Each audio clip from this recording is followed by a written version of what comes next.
نحمده ونصلي على رسوله الكريم اما بعد سبحانك لا علم لنا الا ما علمتنا انك انت العليم الحكيم رب اشرح لي صدري ويسر لي امري واحلل عقدة من لساني يفقهوا قولي.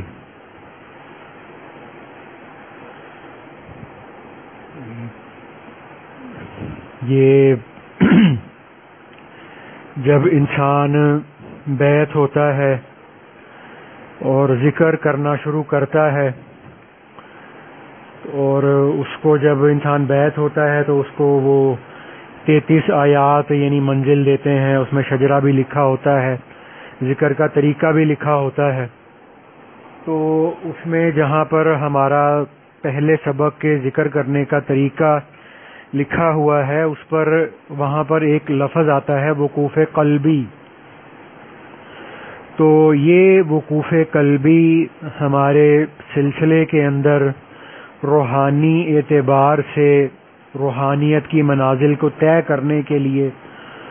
اور اپنے دل کی صفائی کے لیے اور اپنے نفس کے تزکیے کے لیے یہ وقوف قلبی ہے, یہ ایک بنیاد کی حیثیت رکھتا ہے. تو اب اس میں یہ جو لفظ ہے وقوف, اس کا معنی ہوتا ہے ٹھہرنا, اور قلب کا مطلب ہے انسان کا دل. تو وقوف قلبی کا مطلب یہ ہوا کہ انسان کے دل کا اللہ تعالی کی یاد اور اللہ تعالی کے ذکر پر ٹھہر جانا, رک جانا, جم جانا. تو اس چیز کا نام وقوف قلبی ہے. تو جس کو ہماری قرآن پاک کے اندر اللہ پاک نے فرمایا ہے الذین یذکرون اللہ قیاما وقعودا وعلی جنوبکم, کہ وہ لوگ جو کھڑے, بیٹھے اور لیٹے ہوئے ہر حال میں اللہ کو یاد کرتے ہیں. تو اب انسان تو دنیا کے کام کاج بھی کرتا ہے اور اپنی زبان سے دنیا کے دوسرے کاموں کے اندر بھی مشغول ہوتا ہے. تو یہ پھر اس کا کیا مطلب ہوا کہ وہ لوگ جو کھڑے, بیٹھے, لیٹے ہر حال میں اللہ کو یاد کرتے ہیں. تو اس کا مطلب یہ ہے کہ انسان اپنے جسمانی اعضاء و جوارح کے اعتبار سے تو اپنے دنیاوی کاموں میں مصروف ہو, لیکن ان سارے کاموں کو کرتے ہوئے انسان کا دل اللہ کی ذات کے ساتھ کنیکٹ ہونا چاہیے. تو جس کو ہمارے یہ فارسی میں یہ بھی کہہ لیتے ہیں کہ دست باکار اور دل با یار, کہ یعنی انسان کے جو ہاتھ ہیں وہ تو دنیاوی کام کاج میں لگے ہوں لیکن انسان کا دل اپنے یار یعنی اللہ کی طرف کو متوجہ ہو. تو اس چیز کو کہتے ہیں وقوف قلبی. تو عام طور پہ ہم اس کو ذرا سنجیدگی سے نہیں لیتے,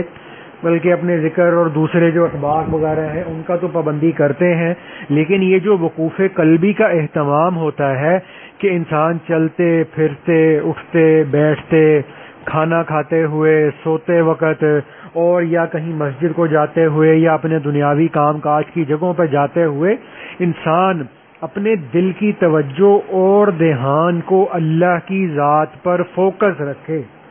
تو اب اس کی بہت ساری مثالیں ہوتی ہیں. جیسے ایک باپ کا بیٹا ہے اور وہ انٹرویو دینے کے لیے اس نے کہیں جانا ہے, اپنی جاب کے سلسلے میں اس کا کہیں انٹرویو ہے. تو انٹرویو 9 بجے شروع ہونا تھا. تو اب بچہ جب بیٹا انٹرویو کے لیے گھر سے چلا گیا اور باپ بھی اپنے کام کاج کاروبار پہ چلا جاتا ہے, تو اب باپ جب اپنے کام کاج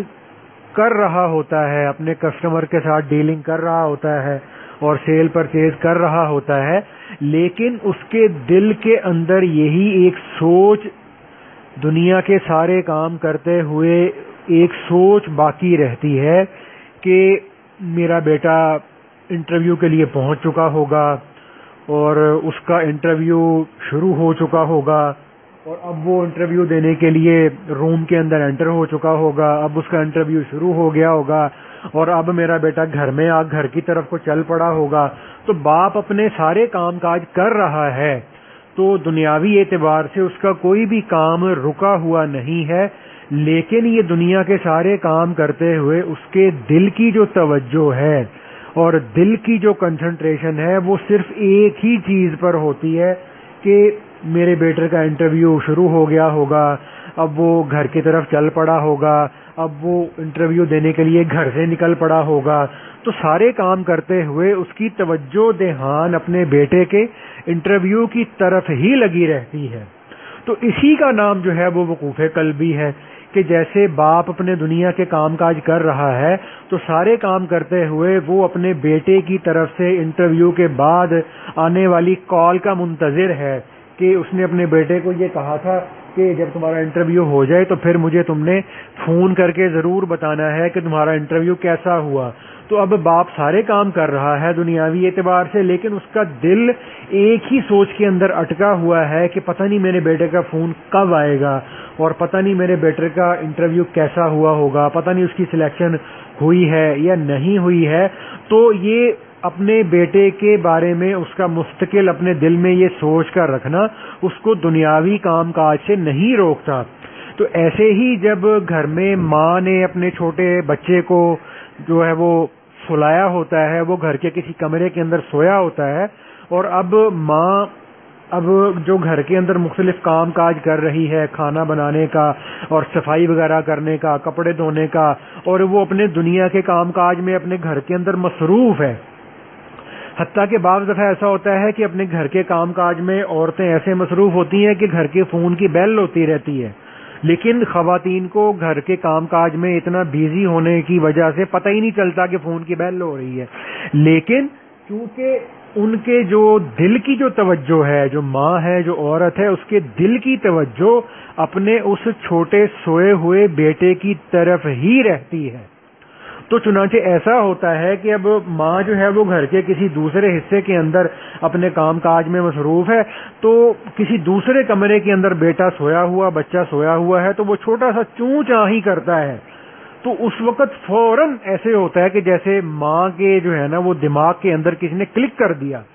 کہ میرا بیٹا لگتا ہے جاگ گیا ہے. تو اب جب وہ فوراً اپنے بیٹے کے کمرے میں جاتی ہے تو بیٹا واقعی جاگا ہوتا ہے اور جھولے کے اندر لیٹا ہوا ہوتا ہے. تو یہ جو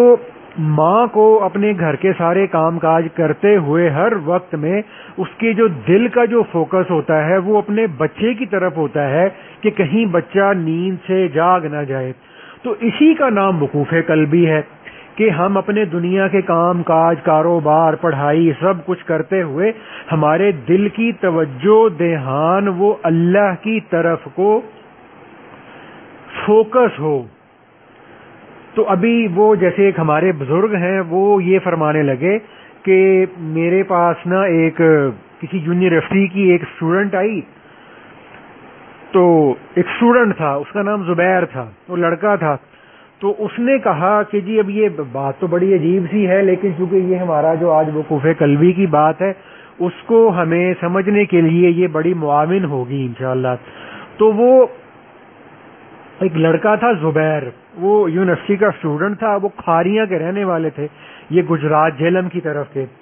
تو اس نے ان بزرگوں کے پاس آ کے کہا کہ جی وہ میرے ساتھ کلاس میں ایک اسٹوڈنٹ ہے,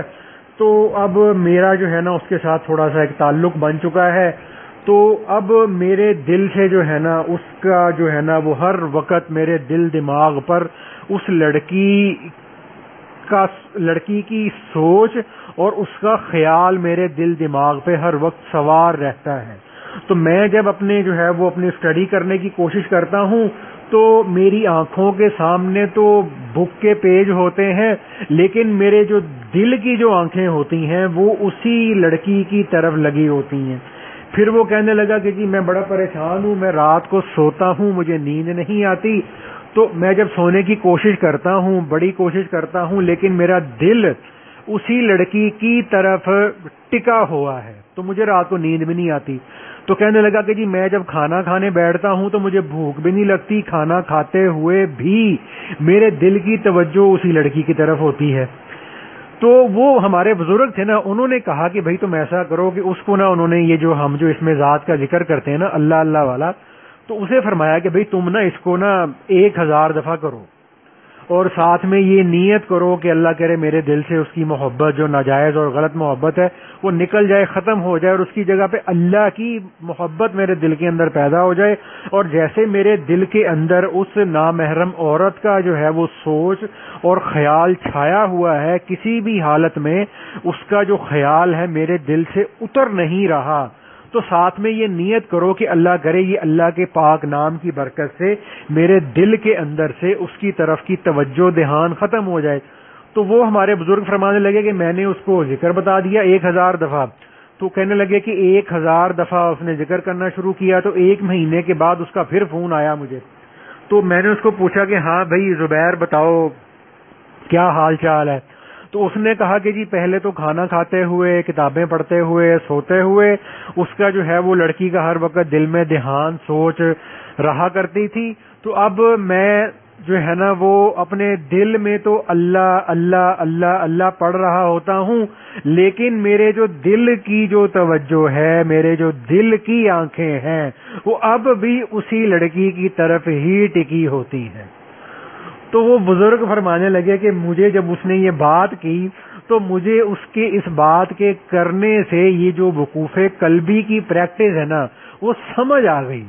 کہ دیکھو یہ دنیا کے کام کر رہا ہے لیکن اس کا دل اپنے محبوب کے اندر اٹکا ہوا ہے، حتیٰ کہ اب یہ اللہ کا نام لے رہا ہے، اللہ کا ذکر کر رہا ہے، تو اللہ کا نام لیتے ہوئے بھی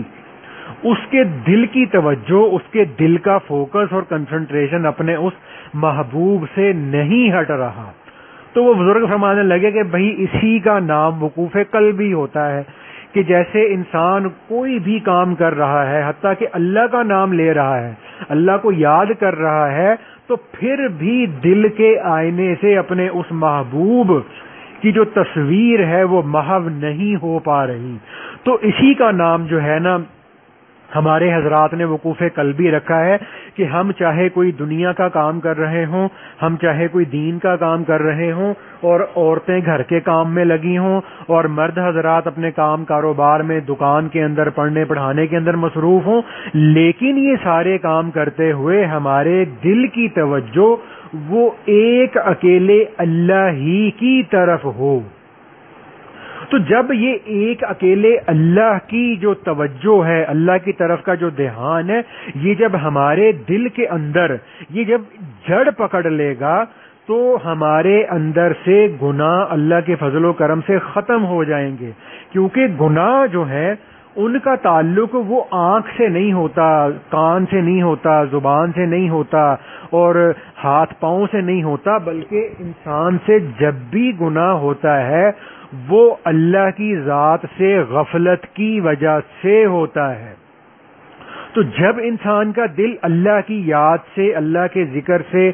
غافل ہوتا ہے تو اس وقت میں پھر نفس اور شیطان کو انسان کے اوپر غالب آنے اور اس پر حاوی ہونے کی ہمت مل جاتی ہے۔ تو یہ جو ہمارے جو حضرات ہیں نا، یہ جو بتاتے ہیں کہ بھئی تم نے ایک تو یہ ذکر کرنا ہے نا، کہ تمہیں اس میں ذات کا جو ذکر بتایا گیا، جتنا اس کے شیخ نے اس کو بتایا ہے، وہ تو تم نے بیٹھ کر یکسوئی توجہ دھیان سے کرنا ہے، لیکن یہ جو وقوف قلبی کی جو مشق ہے، اس کو تم نے ہر وقت میں چلتے پھرتے دین دنیا کے سارے کام کرتے ہوئے اس کو تم نے جو ہے بھولنا نہیں ہے۔ تو جیسے آتا ہے نا کہ یہ جو ہمارا ذکر، اس میں ذات کے لیے توجہ کے ساتھ بیٹھنا، آنکھیں بند کر کے، وقت مقرر کر کے، اور کوشش کرتے ہیں کہ جی لائٹ بھی بند کر لیں، تو یہ اس کی مثال یہ ہوتی ہے کہ ہمارا جو ہے وہ کیا اس کو کہنا چاہیے کہ انٹرنل اور ایکسٹرنل یہ دونوں اللہ کی طرف متوجہ ہو چکے ہیں، ٹھیک ہے نا، کہ ہمارا جو ان اور آؤٹ ہے وہ دونوں اس وقت اللہ کی طرف کو متوجہ ہیں۔ اس کا نام ہوتا ہے اس میں ذات کا ذکر کرنا، ٹھیک ہے۔ اور یہ جو وقوف قلبی ہے، اس کا مطلب یہ ہوتا ہے کہ ہمارا جو آؤٹر ہے، جو ہمارے جو باہر کا جو ہماری زندگی ہے نا، یہ تو ہم اپنے اپنے دنیاوی شعبوں کے اندر اس کو چلا رہے ہوں، دنیاوی کام کاج کر رہے ہوں، لیکن ہمارا جو انٹرنل ہے، ہمارا جو انٹیریئر ہے، وہ اللہ کی ذات کے ساتھ جڑا ہوا ہو. تو جو ہمارا اس میں ذات کا ذکر ہوتا ہے، اس کے اندر ہمارا ان اور آؤٹ، ایکسٹرنل اور انٹرنل دونوں اللہ کی طرف کو متوجہ ہوتے ہیں. لیکن یہ جو وقوف قلبی ہوتا ہے، اس کے اندر ہمارا جو اندر کا جو تعلق ہے وہ اللہ کی ذات کے سرور کے ساتھ وہ کنیکٹ ہوتا ہے. جو ہمارے دل کے جو وائی فائی ہے نا، اس کا جو کنیکشن ہے وہ اللہ کی ذات عالی کے سرور کے ساتھ یہ کنیکٹ ہو چکا ہوتا ہے. تو یہ فرق ہوتا ہے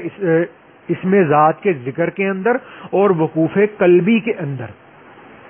تو اب جب انسان یہ وقوف قلبی کی مشق شروع کرتا ہے تو شروع میں یہ ہوتا ہے کہ اس کو اللہ کی طرف کو جو توجہ دھیان ہے وہ اس کو رکھنا مشکل ہو جاتا ہے، انسان کے ذہن سے نکل جاتا ہے. تو اب یہ جو وقوف قلبی ہے نا، اس کا ایک آسان ترجمہ یہ بھی ہوتا ہے کہ اب انسان کا جو ہے نا دل، اس کے اندر کچھ نہ کچھ تھاٹس اور کچھ نہ کچھ مختلف قسم کی تھنکنگز، یہ 24 گھنٹے اور 365 ڈیز اے ایئر یہ چلتی رہتی ہیں. جو ہمارا دل ہے اس کے اندر کچھ نہ کچھ اس میں چلتا رہتا ہے. ٹھیک ہے نا. تو یہ انسان کا جو دل ہے، اس کے اندر کے جو تھاٹس ہیں، جو خیالات ہیں، یہ تو جب انسان مرتا ہے نا، یہ اسی وقت ختم ہوتے ہیں. تو مرنے سے پہلے انسان کے دل کے اندر کوئی نہ کوئی تھاٹس اور تھنکنگ چلتی رہنی ہے. تو اب ہم بعض دفعہ اپنے کوئی پاسٹ یعنی ماضی کے متعلق ہم کچھ نہ کچھ سوچ رہے ہوتے ہیں، ٹھیک ہے، یا جو ہے ہم اپنے فیوچر کے بارے میں کچھ نہ کچھ سوچ رہے ہوتے ہیں. تو غرض کوئی بھی ہمارا وقت اور کوئی بھی ہمارا حال ایسا نہیں ہوتا جس کے اندر ہم کچھ نہ کچھ سوچ نہ رہے ہوں. اب وہ سوچ ہمارے پاسٹ کے متعلق بھی ہو سکتی ہے، ہمارے فیوچر کے متعلق بھی ہو سکتی ہے. تو وقوف قلبی کا معنی یہ ہوتا ہے کہ ہم نے اپنے دل کے اندر نہ تو کوئی ماضی اور پاسٹ کے متعلق کوئی خیال کو جمنے دینا ہے، اور نہ ہم نے اپنے دل کے اندر اپنے فیوچر سے متعلق کسی خیال کو جمنے دینا ہے. تو نہ ماضی کی بات سوچنی ہے، نہ مستقبل کی بات سوچنی ہے. بس ہمارے دل کی سوچ اور توجہ یہی ہو کہ میرا دل اللہ اللہ کر رہا ہے. ٹھیک ہے نا. تو ہمارے دل کی توجہ یہ ہو کہ میرا دل اللہ اللہ کر رہا ہے. تو جب ہم ذکر کے لیے بیٹھتے ہیں تو اس میں ہم یہ اللہ اللہ کرتے ہیں، لیکن یہ جو وقوف قلبی ہے جس کو ہم نے 24 آورز اس کی پریکٹس کو کرنا ہے، اس میں ہم نے اللہ اللہ کرنا نہیں ہوتا، اس میں ذکر کرنا نہیں ہوتا، بلکہ صرف ذکر کا خیال رکھنا ہوتا ہے نا. یہ خیال رکھنا ہوتا ہے کہ میری توجہ دل کی طرف ہو، ٹھیک ہے، اور جو میرا دل ہے وہ اللہ کی طرف متوجہ ہے. تو اس کا نام وقوف قلبی ہوتا ہے. اور یہ جو وقوف قلبی ہے، یہ جو ہوتا ہے نا کہ جیسے ہر چیز کے اندر، جیسے ایک کرکٹ کا ایک کوچ ہوں، اب 3-4 کوچ ہیں کرکٹ کے، تو اب ان میں سے ایک جو کرکٹ کا کوچ ہوتا ہے وہ ایمفسائز کرتا ہے پلیئر کی ڈائٹ کے اوپر،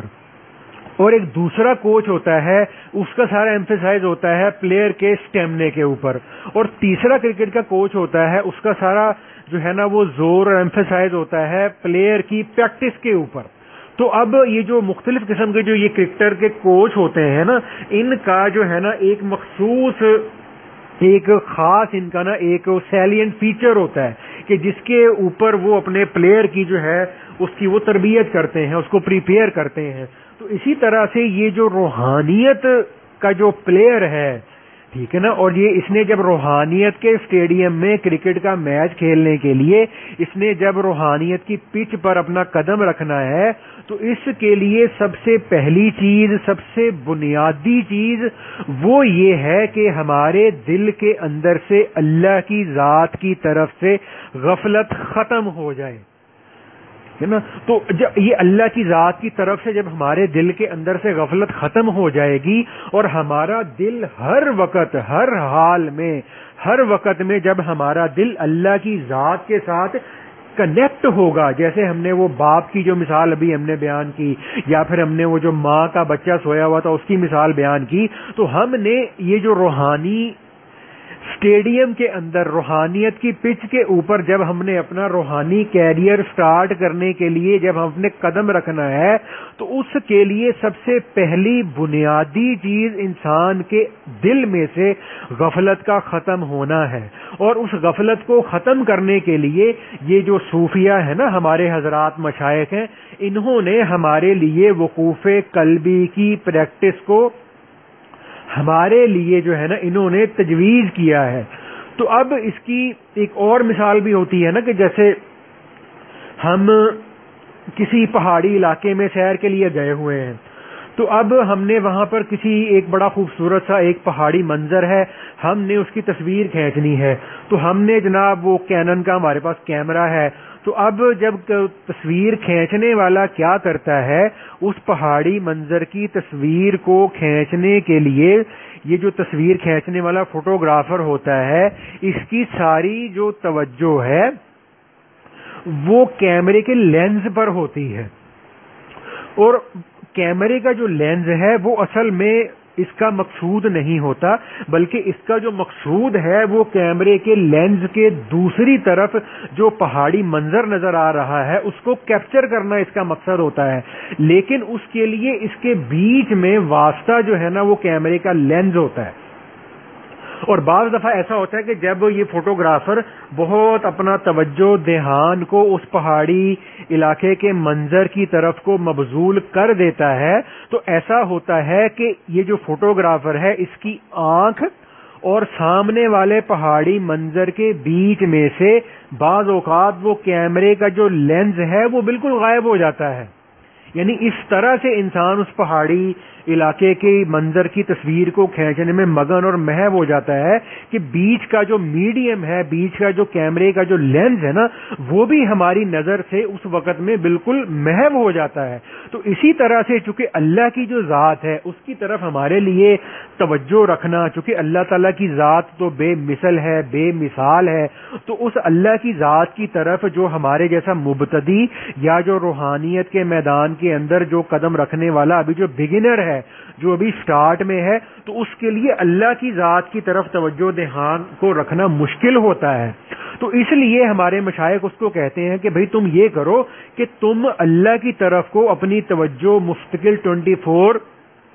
آر اور 365 ڈیز ایئر رکھنے کے لیے تم یہ کرو کہ تم اپنی توجہ کو اپنے دل کی طرف مبذول کر دو. جیسے وہ تصویر کھینچنے والا فوٹوگرافر وہ پہاڑی علاقے کے منظر کی تصویر کھینچنے کے لیے اپنا سارا جو فوکس ہوتا ہے وہ کیمرے کے لینز پہ فوکس ہو جاتا ہے اس کا. تو اسی طرح سے ہم نے اپنی توجہ دھیان کو اللہ کی طرف رکھنا ہے 24 گھنٹے, کہ ہمارے دل کے اندر سے اللہ کی ذات عالی سے غفلت ہمیشہ کے لیے بالکل ختم ہو جائے. تو اس غفلت کو ختم کرنے کے لیے اللہ کی ذات کی طرف ہماری توجہ دھیان کو مستقل قائم رکھنے کے لیے ہمیں یہ کہا جاتا ہے کہ بھئی تم نے اپنی توجہ دل کی طرف رکھنی ہے, اور دل کی توجہ یہ رکھنی ہے کہ میرا جو دل ہے وہ اللہ اللہ کر رہا ہے. تو دل اللہ اللہ کر رہا ہے یہ بھی ٹھیک ہے, یا یہ دھیان رکھ لے کہ میرا دل اللہ کی طرف متوجہ ہے,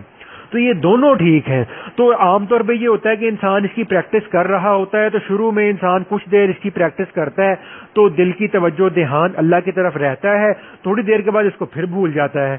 تو پھر ہم نے اپنی جو ہے وہ توجہ کو دوبارہ اپنے دل کی طرف جو ہے اس کی جو ہے وہ ہم نے سوئی کو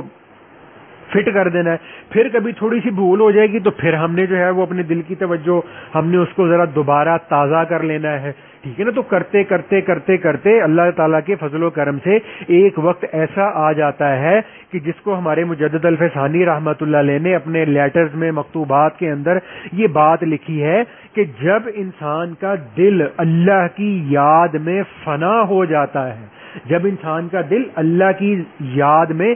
فنا ہو جاتا ہے تو پھر انسان کا دل اللہ کی طرف کو 24 گھنٹے حتیٰ کہ یہ سو رہا ہے، یہ کھانا کھا رہا ہے، یہ اپنے دنیاوی کام کاج کر رہا ہے، لیکن اس کا دل ایک پلک جھپکنے کے وقت کے لیے بھی اللہ کی ذات سے غافل نہیں ہوتا۔ اور پھر ہمارے حضرت مجدد الفسانی رحمۃ اللہ علیہ نے یہ فرمایا ہے کہ جب انسان کو یہ مقام حاصل ہو جاتا ہے تو پھر ایسے مقام والے شخص کو اگر حضرت نوح علیہ السلام کی عمر دے دی جائے اور اس کو یہ کہا جائے کہ تم اللہ سے غافل ہو کر دکھاؤ،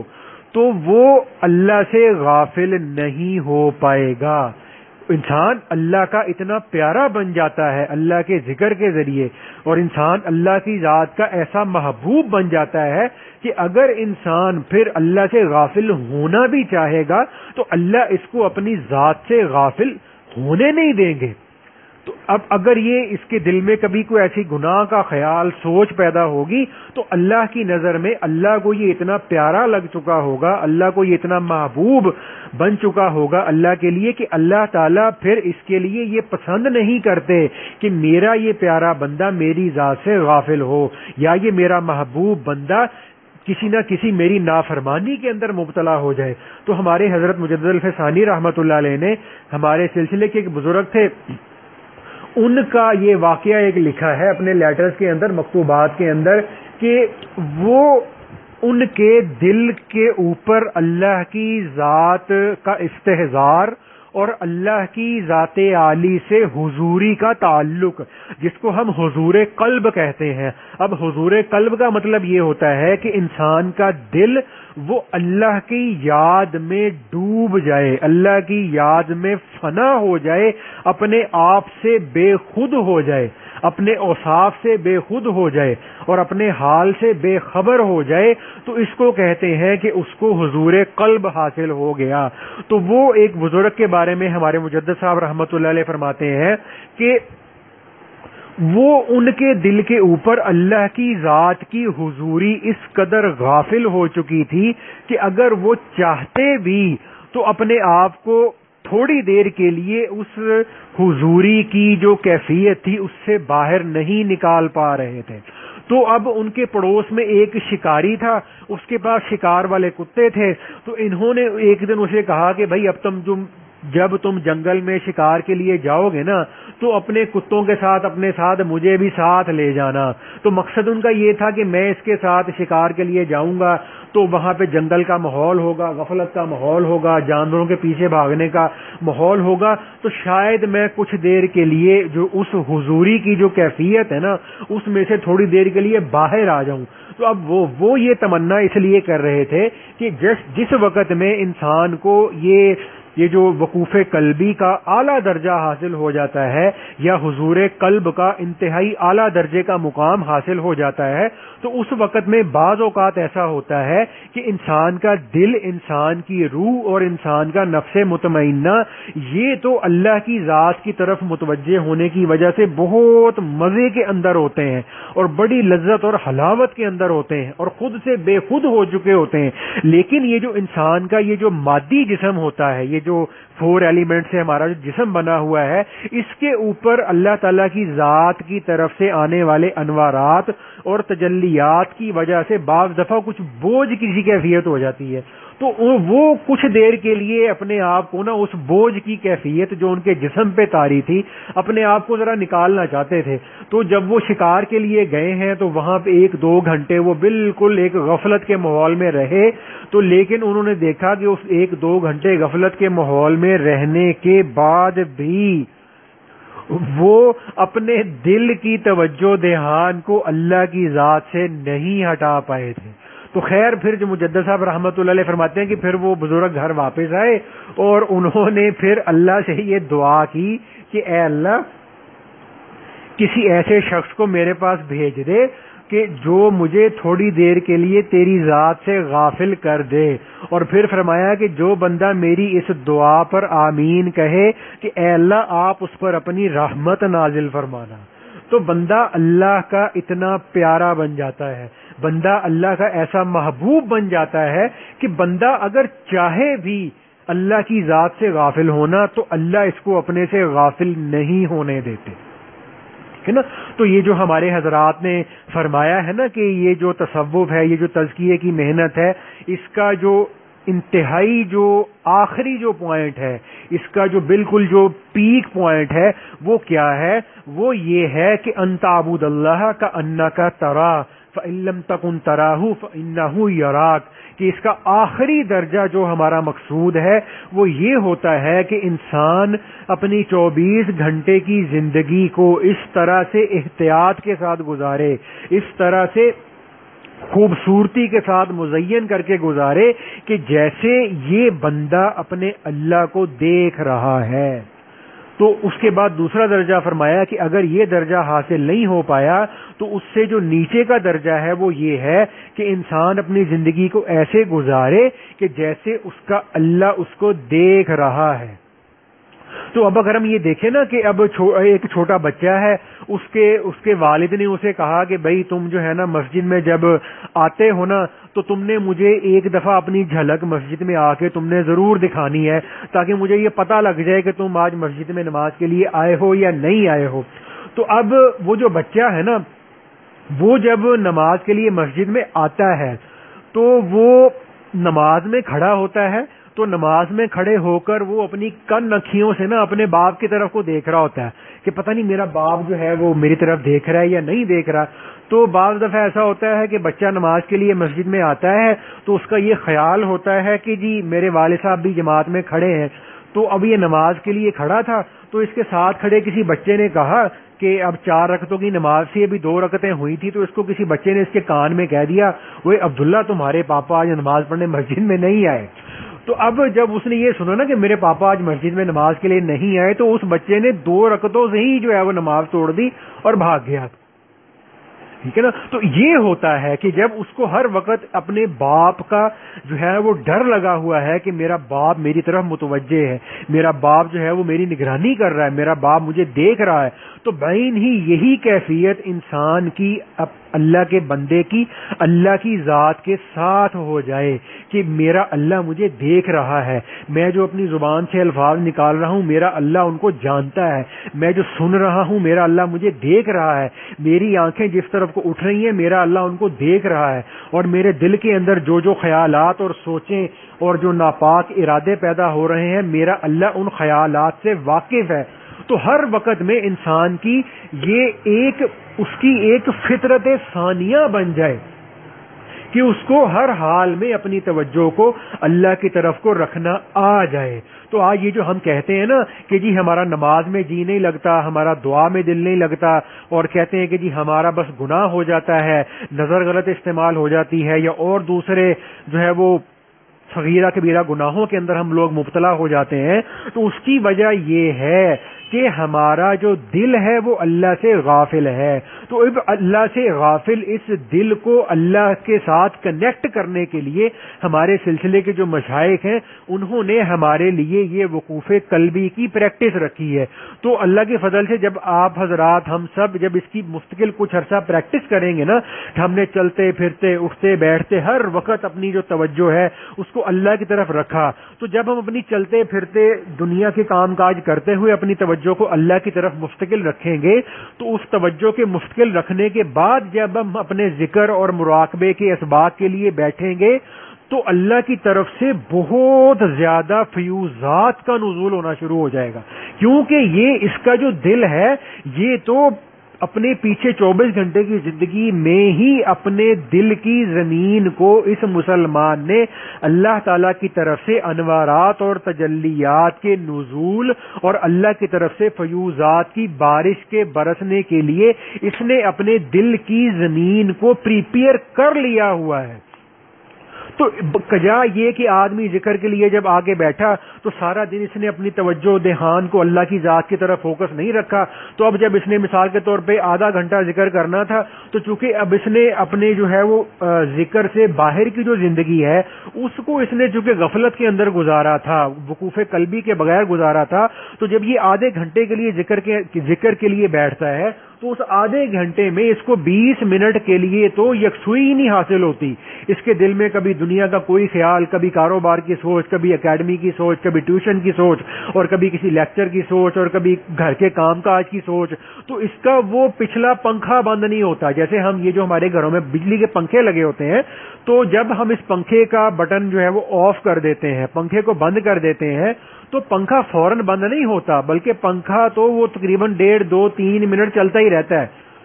ٹھیک ہے نا. تو پنکھے کا بٹن آف کرنے کے باوجود پنکھا چلتا رہتا ہے. تو اسی طرح سے جب ہم اللہ کے ذکر کے لیے, اپنے اعمال کے لیے, دعا کے لیے, قرآن کی تلاوت کے لیے اور اپنے مراقبات کے لیے بیٹھتے ہیں, تو یہ جو ہمارے دل دماغ کے اندر وہ جو دنیا کا پنکھا چل رہا تھا,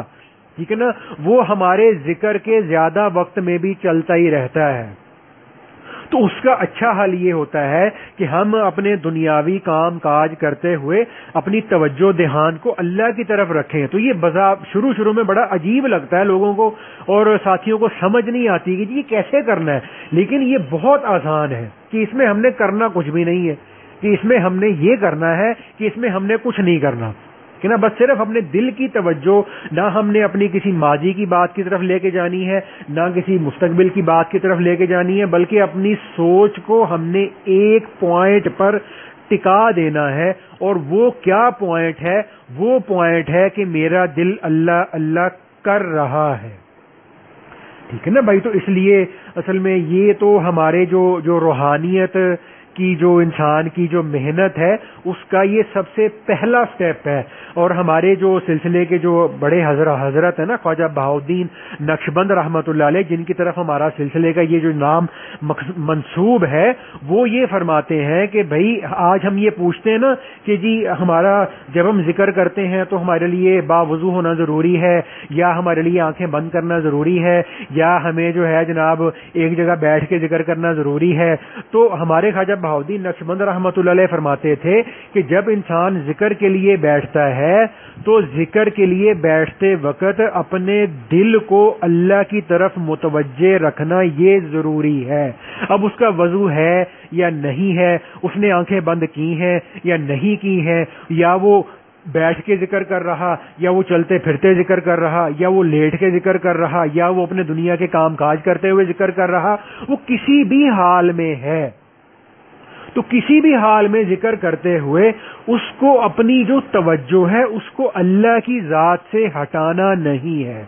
تو اس کی آہستہ آہستہ انشاءاللہ پریکٹس کرتے کرتے, کوشش کرتے کرتے اللہ کے فضل سے انسان اس درجے پر پہنچ جاتا ہے کہ جس کو مجدد صاحب رحمۃ اللہ علیہ نے یہ فرمایا ہے کہ اگر انسان کو نوح علیہ السلام کی عمر بھی دے دی جائے اور اسے یہ کہا جائے کہ اب اللہ سے غافل ہو کے دکھاؤ, تو وہ اللہ سے غافل نہیں ہو پاتا. تو ایسے ہی ہمارے یہ سلسلے کے ایک بزرگ تھے, ان کا نام تھا شمس الدین محمد روجی رحمت اللہ علیہ. تو یہ روج ایک علاقے کا نام ہے, یہ جو ہمارے یہ جو روس کی جو ریاستیں وغیرہ ہیں نا, اس طرف ایک علاقہ ہے روج. تو یہ وہاں کے رہنے والے تھے, تو اس کی وجہ سے ان کو شمس الدین محمد روجی کہا کرتے تھے. تو یہ اپنی زندگی کے نا آخری جو 10-12 سال تھے, ان 10-12 سالوں کے اندر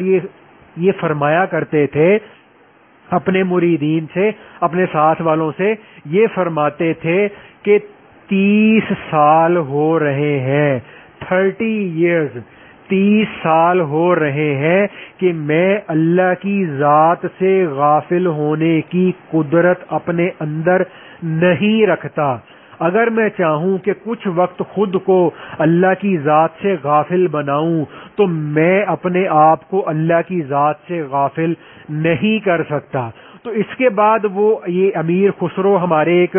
صوفی شاعر تھے, وہ گزرے ہیں, ان کا ایک شعر پڑھا کرتے تھے کہ جس کا ترجمہ اردو ترجمہ یہ ہے کہ وہ یعنی شاعر اللہ کو یہ کہہ رہا ہے کہ اے اللہ تیری جان کی قسم, تو مجھے ایک سانس کے لیے بھی نہیں بھولتا. اگرچہ تو مجھے پہلے تو بھول جاتا تھا, لیکن اب تو مجھے نہیں بھولتا. تو اللہ کرے یہ کتنی بڑی نعمت ہے کہ ہمارا دل اللہ کی ذات کے ساتھ ایسے کنیکٹ ہو جائے کہ انسان 30 سال اس نے گزارے ہیں، تو وہ کہہ رہا ہے، وہ فرما رہے ہیں کہ میں پچھلے 30 سال سے اللہ سے غافل ہونے پر قادر نہیں ہوں، میرے اندر اس چیز کی قدرت نہیں ہے کہ میں اپنے آپ کو اللہ سے غافل کر سکوں۔ اسی طرح سے ہمارے خواجہ بہاؤالدین نقشبند رحمۃ اللہ علیہ کے دور کے اندر ہی ہمارے ایک اور سلسلے کے بزرگ تھے، ان کا نام تھا حضرت خواجہ علاء الدین غجدوانی رحمۃ اللہ علیہ۔ تو یہ فرمایا کرتے تھے اپنے ساتھیوں سے، اپنے مریدین سے، یہ فرمایا کرتے تھے کہ جتنی دیر چڑیا کو اپنی چونچ میں پانی بھرنے کے لیے لگتی ہے، جتنی دیر چڑیا کو اپنی چونچ میں پانی بھرنے کے لیے لگتی ہے، میں پچھلے پتہ نہیں کتنے سالوں سے اللہ کی ذات سے اتنی دیر کے لیے بھی غافل نہیں ہوا جتنی دیر چڑیا کو اپنی چونچ میں پانی بھرنے میں لگتی ہے۔ اللہ اکبر۔ اب اگر یہ بندہ دیکھے کہ پہلے تو چڑیا کتنی چھوٹی سی ہوتی ہے، پھر اب اس چڑیا کی چونچ کتنی چھوٹی سی ہوتی ہے، اب اس چھوٹی سی چونچ میں کتنا تھوڑا سا پانی آئے گا، اب اس کتنے تھوڑے سے پانی کو چڑیا کو کتنی کی دیر لگے گی اپنی چونچ میں بھرنے کے لیے۔ تو وہ فرماتے ہیں کہ میں اتنی دیر کے لیے بھی اللہ سے غافل نہیں ہو پایا جتنی دیر چڑیا کو اپنی چونچ میں پانی بھرنے میں لگتی ہے۔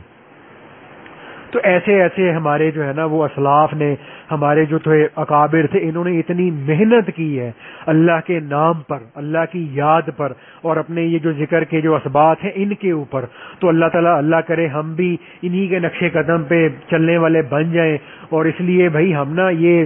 قرآن کی تلاوت بھی بابرکت ہے، درود پاک کا پڑھنا بھی بابرکت ہے، استغفار کا کرنا بھی بابرکت ہے، اور نوافل کا پڑھنا بھی بابرکت ہے، لیکن جو ہے نا جیسے ایک وقت ہوتا ہے کہ اس وقت میں مریض کو اینٹی بایوٹک دی جاتی ہے، پھر جب اس کی بیماری ختم ہو جاتی ہے، انفیکشن ختم ہونے کے بعد اس کو ملٹی وائٹامن دی جاتی ہے، تو اسی طرح سے یہ جو ہمارے حضرات نے یہ جو اس کے لیے جو روحانیت کا جو ایک سلیبس ہمارے لیے تیار کیا ہے نا، اس کے اندر ہمارے لیے سب سے پہلی، سب سے بنیادی، سب سے جو ضروری چیز ہے وہ اپنے دل کے اندر سے اللہ کی ذات سے غفلت کو ختم کرنا ہے، اور اس اللہ کی ذات سے غفلت کے ٹاسک کو ختم کرنے کے لیے ہمیں وقوف قلبی کی مشق کرنے کو کہا جاتا ہے، ٹھیک ہے نا۔ تو جب اللہ کی ذات سے غفلت ہمارے دل کے اندر سے نکل جائے گی تو پھر اللہ کے فضل سے ہم دوسرے اعمال بھی کریں گے۔ تو ہمارے حضرت مجدد الفسانی رحمت اللہ علیہ نے تو اپنے مکتوبات کے اندر یہ لکھا ہے کہ سالک کو چاہیے، مرید کو چاہیے کہ جب وہ بیعت ہوا ہے اور بیعت ہونے کے بعد جب اس نے ذکر کرنا شروع کیا ہے تو وہ کچھ عرصے کے لیے تو قرآن پاک کی تلاوت کو بھی مؤخر کر دے، کہ وہ قرآن پاک کی تلاوت کو بھی کچھ عرصے کے لیے روک کر صرف جو ہے نا وہ اپنا سارا فوکس، اپنا سارا ایمفیسائز، اپنی ساری کنسنٹریشن وہ ذکر قلبی پر اور وقوف قلبی پر خرچ کرے، اپنی ساری توجہ، اپنی ساری ہمت، اپنی ساری قوت وہ وقوف قلبی پر خرچ کرے، تاکہ اس کا دل مستقل 24 گھنٹے 24/7 وہ اللہ کی ذات سے ہمیشہ کے لیے کنیکٹ ہو جائے، کہ اللہ کی ذات عالی سے غفلت اس کے اندر سے ختم ہو جائے۔ تو اس کے لیے بھائی میں بھی نیت کرتا ہوں، آپ سارے حضرات بھی اس کی نیت کریں کہ ہم اپنے جتنے بھی دنیاوی کام کاج کرتے ہیں نا، ان سارے کام کاج کو کرتے ہوئے ہم اپنے دل کی جو ہے نا وہ توجہ اللہ کی طرف رکھنے کی مشق کیا کریں۔ تو انشاءاللہ آہستہ آہستہ ہم اس کی مشق کرتے چلے جائیں گے تو اللہ تعالیٰ کے فضل و کرم سے ایسا وقت آئے گا کہ ہم رات کو سوئیں گے تو سوتے وقت بھی ہمارا دل اللہ اللہ کر رہا ہوگا۔ بلکہ ہمارے بعض ساتھی تو ایسے ہوتے ہیں کہ جب ان کو اللہ کے ذکر کی، یہ ذکر قلبی کی، وقوف قلبی کی اتنی مشق ہو جاتی ہے کہ وہ یہ بتاتے ہیں کہ بھئی جب ہمیں اپنے طبی تقاضوں کو پورا کرنے کے لیے واش روم میں جانا پڑتا ہے تو واش روم میں جا کر بھی ہمیں اپنے دل سے اللہ اللہ کی آواز آ رہی ہوتی ہے، تو اللہ کے انسان اتنا قریب ہو جاتا ہے۔ اور پھر یہ تو ابھی ہم سمجھتے ہیں نا کہ پتہ نہیں ہمارے دل سے اللہ اللہ کی آواز ہمیں سنائی دینے لگے تو جی پتہ نہیں یہ تو روحانیت کی معراج ہے، نہیں، بلکہ یہ روحانیت کا پہلا سٹیپ ہے کہ ہمارا دل اللہ اللہ کرنے لگے، ہمارے دل میں سے ہمیں اللہ اللہ کی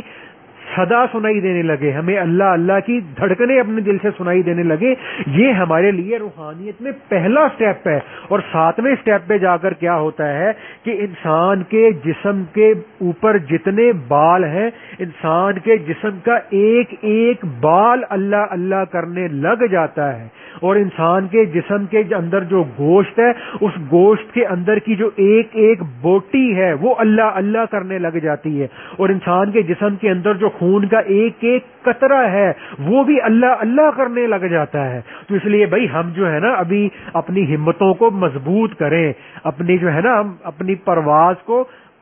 اور آگے سے آگے بڑھانے کی محنت کریں, نیت کریں, اللہ تعالیٰ کے سامنے دعا کریں کہ اللہ ہم نے اور آگے بڑھنا ہے, اللہ ہم نے اور آگے بڑھنا ہے. حتیٰ کہ ایک وقت آتا ہے کہ سالک کو, مرید کو تو درختوں کے پتے بھی اللہ اللہ کرتے سنائی دیتے ہیں, اور دریاؤں نہروں کا پانی چلتا ہوا اس کو اللہ اللہ کرتا سنائی دیتا ہے. جب ہوا چلتی ہے, آندھی آتی ہے, تو آندھی کے اندر سے بھی اس مرید کو اللہ اللہ کی آوازیں سنائی دیتی ہیں. تو اس لیے ہمارے لیے تو ابھی بہت منزلیں باقی ہیں. تو بات ہے نا کہ ان ستاروں سے آگے جہاں اور بھی ہیں, تو ہم صرف اسی پہ مطمئن نہ ہو جائیں گے جی میں نے 2000 ذکر کر لیا, میں نے 6000 ذکر کر لیا, میں نے 9000 ذکر کر لیا. نہیں, ہم نے بہت آگے جانا ہے, بلکہ ہم نے تو اپنے اللہ کو پانا ہے, اپنے اللہ کو اپنے دل میں اتارنا ہے, اپنے اللہ کی محبت کو اپنے دل میں اتارنا ہے, اور اپنے دل کے اندر سے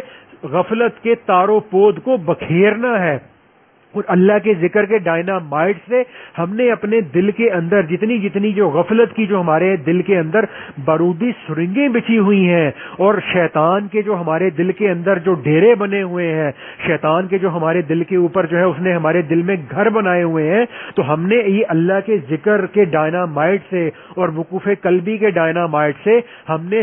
شیطان کے ان سارے کے سارے ٹھکانوں, اس کے ان بنکرز اور ان چوکیوں کو ہم نے تباہ کرنا ہے. ہم نے تو انشاءاللہ بہت آگے بڑھنا ہے. ٹھیک ہے نا بھائی. تو اس لیے بھائی ابھی پتہ نہیں آج شاید رمضان کا آخری دن ہے, تو اس کے لیے بھائی ہم اللہ سے یہ بھی دعا کریں کہ اللہ آپ نے ہمیں رمضان کے اندر جیسے یکسوئی کے ساتھ اعمال کرنے کی اور گناہوں سے بچنے کی اور اپنے وقت کو اپنے دن رات کو قیمتی بنانے کی ہے اللہ آپ نے توفیق ہمیں بخشی. ہم اللہ سے مانگیں کہ اللہ ہمیں باقی سارا سال بھی اسی طرح سے اعمال میں لگے رہنے کی ہے اللہ آپ ہمیں توفیق دیے رکھنا. تو اس لیے بھائی اس میں ایک تو ہم شکر کریں کہ اللہ آپ نے ہمیں رمضان کا مہینہ عطا فرمایا. ہمارے کتنے ایسے جاننے والے عزیز اقارب ہیں, ہمارے دوست احباب ہیں جو پچھلے سال رمضان میں حیات تھے لیکن آج وہ اس دنیا سے جا چکے ہیں. تو ہمیں اللہ نے یہ رمضان کا مہینہ عطا فرمایا, اس پہ ہم اللہ پاک کا شکر بھی کریں, اور پھر اس میں جو ہم سے کمی کوتاہی ہو گئی ہم اس پہ اللہ پاک سے استغفار بھی کریں. تو اگر بالفرض آج کی رات ہی اگر یہ رمضان کی آخری رات ہو گئی, آج رات مغرب سے چاند نظر آ گیا, تو آج کی رات پھر لیلۃ الجائزہ کی رات ہوگی. تو جیسے اللہ پاک پورے رمضان کے اندر اللہ پاک جتنے لوگوں کو دوزخ سے نجات عطا فرماتے ہیں, اس ایک رات جس کو ہم چاند رات اپنے لفظوں میں بول لیتے ہیں, جس کو عربی کے اندر لیلۃ الجائزہ کہا جاتا ہے, تو اس ایک لیلۃ الجائزہ کے اندر اللہ پاک نے پورے رمضان میں جتنے لوگوں کی بخشش اور مغفرت کی, اللہ پاک اس لیلۃ الجائزہ ایک رات کے اندر پورے رمضان کے برابر لوگوں کی بخشش اور مغفرت کے فیصلے فرماتے ہیں. تو یہ نہ ہو کہ جناب اب تو چاند نظر آ گیا, اب ہم جناب خریداری کے لیے نکل گئے ہیں اور جوتے لینے چلے گئے اور یہ کرنے چلے گئے وہ کرنے چلے گئے. نہیں, ہم اپنی اس رات کو بھی, اگر یہ بالفرض رمضان کی آخری رات ہوتی ہے, لیلۃ الجائزہ شروع ہو جاتی ہے, تو ہم اپنی اس رات کو بھی اللہ کی عبادت کے ساتھ, اللہ کے آگے سجدوں کے ساتھ, اللہ کے آگے دعاؤں کے ساتھ, اللہ تعالیٰ سے معافی مانگنے کے ساتھ اور قرآن پاک کی تلاوت کے ساتھ ہم آج کی رات کو بھی ضرور مزین کریں, اللہ سے معافی مانگیں کہ اللہ ہم سے بڑی کمی کوتاہی ہوئی ہے, تو اللہ ہماری وہ کمی کوتاہی آپ ہمیں معاف فرما دیں. اور دوسرا اب یہ گزارش تھی کہ ابھی جب اگلا جو منگل آئے گا تو اس میں ظاہر ہے کہ رمضان المبارک ختم ہو چکا ہوگا, تو پہلے تو ہماری یہ جو مجلس ہے وہ سارا سال عشاء کے بعد ہی ہوتی ہے, لیکن اب چونکہ گرمیاں آ چکی ہیں تو اب عشاء بھی آج کل 9 بجے ہے, تھوڑے دنوں میں 9:15 ہو جائے گی. تو عشاء کے بعد اگر ہم مجلس رکھتے ہیں نا آج کل, تو وہ پھر دیر کافی ہو جاتی ہے, راتیں کافی چھوٹی ہوتی ہیں, صبح فجر بھی جلدی ہو جاتی ہے. تو اس لیے ہم نے یہ طے کیا ہوا ہے کہ اب رمضان المبارک کے بعد ہماری جو مجلس ہے وہ مغرب کے بعد ہوا کرے گی. انشاءاللہ رمضان المبارک کے بعد ہماری ذکر کی مجلس منگل والے دن انشاءاللہ مغرب سے عشاء کے درمیان ہوا کرے گی، اور جب یہ جو عشاء کی نماز ہے یہ دوبارہ سے 8:30 تک آ جائے گی تو اس کے بعد انشاءاللہ پھر ہم اس کو دوبارہ عشاء کے بعد پہ لے جایا کرتے ہیں۔ تو اللہ پاک بھائی مجھے بھی، آپ کو بھی، ہم سب کو اللہ تعالیٰ معاف فرمائے، اللہ تعالیٰ ہمارے اعمال کو اللہ پاک قبول فرمائے۔ تو ابھی انشاءاللہ ذکر کرتے ہیں، آنکھیں بند کر کے دل کی طرف توجہ کر کے یہ خیال کرنا ہے کہ میرا دل کر رہا ہے اللہ اللہ، اپنی توجہ دل کی طرف رکھنی ہے، دل میں اللہ کی طرف سے فیض رحمت کے آنے کا خیال بھی کرتے رہنا ہے، خیال کرنا ہے کہ اللہ کی رحمت میرے دل میں آ رہی ہے، دل کی ظلمت سیاہی دور ہو رہی ہے، اور میرا دل شکریہ کے طور پہ کر رہا ہے اللہ اللہ اللہ۔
اللہ، اب ذکر روک نا کہ مراقبے کی نیت کر لیں کہ اللہ تعالیٰ کی ذات جو تمام صفات کمال سے موصوف ہے اور ہر قسم کے نقص اور عیب سے پاک ہے، خیال کرنا ہے کہ اس ذات کی طرف سے فیض اور رحمت میرے دل میں آ رہی ہے، اور دل میں جتنے بھی شیطانی اثرات ہیں اس کی برکت سے ختم ہو رہے ہیں۔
اللہ دعا کر لیں. الحمدللہ رب العالمین. اللہم صلی علی سیدنا محمد وعلی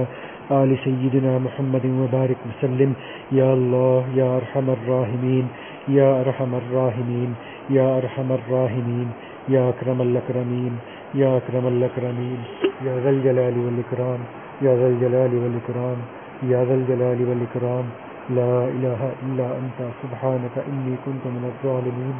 لا الہ الا انت سبحانک انی کنت من الظالمین. لا الہ الا انت سبحانک انی کنت من الظالمین. اے اللہ پاک ہمیں معاف فرما دیجیے. اے اللہ پاک ہمارے گناہوں کو معاف فرما دیجیے. اے اللہ پاک ہماری غلطیوں سے اے اللہ پاک درگزر فرما دیجیے. اے اللہ پاک پوری امت مسلمہ کی اے اللہ پاک مغفرت فرما دیجیے. اے اللہ پاک پوری امت کو جہنم کی آگ سے اے اللہ پاک نجات عطا فرما دیجیے, پناہ عطا فرما دیجیے. اے اللہ پاک پوری امت کے حال پہ رحم فرما دیجیے. اے اللہ پاک پوری امت کے حال پہ رحم فرما دیجیے. اللہ پاک پوری امت کو اے اللہ پاک آپ کی ذات عالی کی طرف رجوع کرنے کی توفیق عطا فرما دیجیے. اے اللہ پاک ہم سب کے حال پہ رحم فرما دیجیے. اللہ پاک گناہوں سے بچا لیجیے.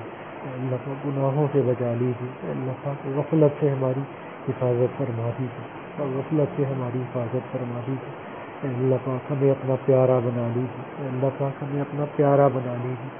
اے اللہ پاک جن بندوں سے آپ محبت کرتے ہیں, اے اللہ پاک جو بندے اس دنیا میں آپ کے پیارے ہیں, اے اللہ پاک جن سے آپ محبت کرتے ہیں, اے اللہ پاک ہمیں بھی ان بندوں میں شامل فرما دیجیے. اے اللہ پاک ہمیں بھی ان بندوں میں شامل فرما دیجیے. ہمیں بھی ان بندوں میں شامل فرما دیجیے. اللہ پاک بغیر استحقاق کے اللہ پاک ہم اللہ پاک آپ کے کرم کو اللہ پاک پیش نظر رکھتے ہوئے اللہ پاک آپ سے درخواست کرتے ہیں. اللہ پاک ہمارے حال پہ رحم فرما دیجیے. اللہ پاک ہمیں سب کو معاف فرما دیجیے. اللہ پاک ہمیں سب کو معاف فرما دیجیے. اللہ پاک معاف فرما دیجیے. اللہ پاک کمیوں کوتاہیوں سے درگزر فرما دیجیے. اللہ پاک تقوی کی دولت سے مالا مال فرما دیجیے. اللہ پاک اخلاص کامل عطا فرما دیجیے. اپنے نبی صلی اللہ علیہ وآلہ وسلم کی کامل اتباع کی توفیق نصیب فرما دیجیے. اللہ پاک مدینہ منورہ کی موت نصیب فرما دیجیے. جنت البقیع میں دفن نصیب فرما دیجیے. اپنے نبی صلی اللہ علیہ وآلہ وسلم کے ساتھ حشر نصیب فرما دیجیے. اللہ پاک انتہائی اعلیٰ ترین ایمان کے درجے پہ اللہ پاک موت نصیب فرما دیجیے. اپنے نبی صلی اللہ علیہ وآلہ وسلم کی سنت پر موت نصیب فرما دیجیے. اللہ پاک ہمیں اپنی محبت میں بہت زیادہ رونے والی آنکھیں عطا فرما دیجیے. اللہ پاک اپنی محبت میں بے چین بے قرار دل عطا فرما دیجیے. اللہ پاک اپنی ذات عالی کا خوف عطا فرما دیجیے. اللہ پاک اپنی ذات عالی کی عظمت سے ہمارے دلوں کو بھر دیجیے. اللہ پاک اپنی ذات عالی کے پاک نام کی برکت سے ہمارے دلوں کو روشن فرما دیجیے. اللہ پاک منور فرما دیجیے. اللہ پاک معمور فرما دیجیے. اللہ پاک اپنے پاک نام کی برکت سے اللہ پاک ہمارے دلوں کو مزین فرما دیجیے. اللہ پاک ہمارے دلوں کے اندھیروں کو دور فرما دیجیے. اللہ پاک ہمارے دلوں کی تاریکیوں کو دور فرما دیجیے. اللہ پاک ہمارے دلوں کے اندھے پن کو اللہ دور فرما دیجیے. اللہ ہماری آنکھوں اللہ پاک دل کی آنکھوں کو بینائی عطا فرما دیجیے. اللہ پاک ہمارے دل کی آنکھوں کو روشن فرما دیجیے. اللہ پاک ہمارے دل کی آنکھوں کو اللہ پاک بینائی عطا فرما دیجیے. اللہ پاک دنیا کی حقیقت کو ہمارے اوپر واضح فرما دیجیے. اللہ پاک آخرت کا شوق نصیب فرما دیجیے. اللہ پاک جنت کی نعمتوں کا شوق عطا فرما دیجیے. اللہ پاک جہنم کا خوف عطا فرما دیجیے. اللہ پاک ہم سب کے حال پہ رحم فرما دیجیے. اللہ پاک جتنے بھی مسلمان جسمانی روحانی جس قسم کے بھی امراض میں اللہ پاک مبتلا ہیں, اللہ پاک سب کو شفا عطا فرما دیجیے. اللہ پاک سب کو شفا عطا فرما دیجیے. اللہ پاک سب کو شفا عطا فرما دیجیے. ربنا آتنا في الدنيا حسنة وفي الآخرة حسنة وقنا عذاب النار. ربنا ظلمنا أنفسنا وإن لم تغفر لنا وترحمنا لنكونن من الخاسرين. ربنا فاغفر لنا ذنوبنا وكفر عنا سيئاتنا وتوفنا مع الأبرار. ربنا لا تزغ قلوبنا بعد إذ هديتنا وهب لنا من لدنك رحمة إنك أنت الوهاب. ربنا أتمم لنا نورنا واغفر لنا إنك على كل شيء قدير. اللهم طهر قلوبنا من النفاق وأعمالنا من الرياء وألسنتنا من الكذب وأعيننا من الخيانة فإنك تعلم خائنة الأعين وما تخفي الصدور سبحان ربك رب العزة عما يصفون وسلام على المرسلين والحمد لله رب العالمين صلى الله تعالى على خير خلقه محمد وعلى آله وأصحابه أجمعين برحمتك يا أرحم الراحمين.